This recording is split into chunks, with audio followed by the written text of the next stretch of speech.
Hampshire Fire Control, Joe speaking. My neighbour's smoke alarm is going off.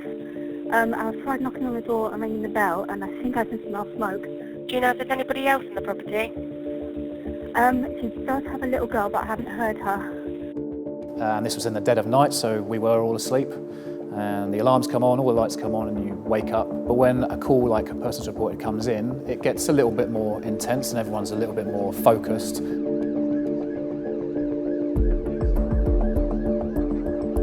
Conditions were really bad, so it was full black plumes of smoke throwing out of the door. And we were obviously looking for the fire, but most importantly looking for a possible casualty. And we carried on a right-hand search to the bedroom. The door wasn't fully opening at all. It was just wedged. So we then had to look round and feel, and that's when Matt, a BA partner, felt a body. So I was in bed and I've got up and I've opened the door to try to escape because obviously I'd just woken up, I wasn't sure what was going on. And when I've opened the door, the smoke just hit me in the face. And she was completely out of it, like unconscious, the occasional sort of gulp. And that's when we knew we needed to get her straight out. They had to drag me out along the floor because they couldn't lift me up because I couldn't breathe any more smoke in. Outside, they then performed CPR on her. We were looking to potentially use a defibrillator on her because that's the way it was looking like it was going. You also then do like a bit of a sweep to make sure there's no one else around her. We realised there were some children's toys around.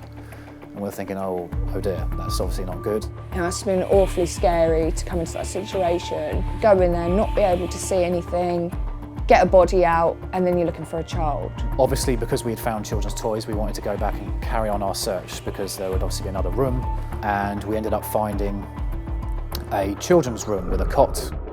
To know that they'd taken my body out at that point, the fear that they must have felt looking for a little baby. I couldn't see anything at all.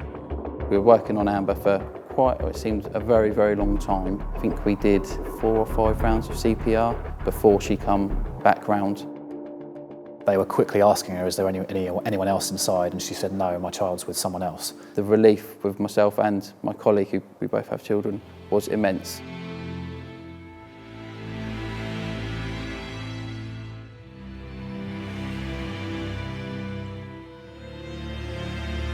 The next thing I know, I've come around in the hospital early hours of the morning and I just looked at myself in the mirror. I think then I sort of realised, wow, that must have been a big fire because I'm black, like I'm pure black. Called my mum, said, because obviously she had my little girl, so I just wanted to let her know what was going on. I said to her, Mum, I've been in a fire. I'm at the hospital, can you bring Lacey to come and see me? I really, really want to see her. That was really hard. Lacey wouldn't come near me because I had the oxygen mask on. She got quite freaked out by it, which obviously upset me for a long time.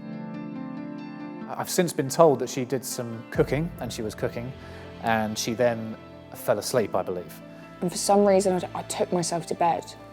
I went to bed instead of going and checking on my food. I must have just thought, oh, I'll lay down while it's cooking. I appreciate everyone's going to have an opinion on things and, oh, silly girl, I would never do that. But I would have said that about someone that done it. And then it happened to me. I didn't realise how serious it was. I think it's taken a long time for it to set in of how serious it was, you know, and I was actually classed as dead. That's hard to wrap your head around. All I could think about was my little girl and what would have happened if I would have spent another minute in there. Her whole life could have been flipped upside down because I tried to cook some chips. This was a case where seconds do matter. She's a very lucky girl, and because of the neighbour, that the daughter gets to see her mum every day, but she's extremely lucky. And if you're using flames and you're cooking something, you need full attention, and just don't leave it.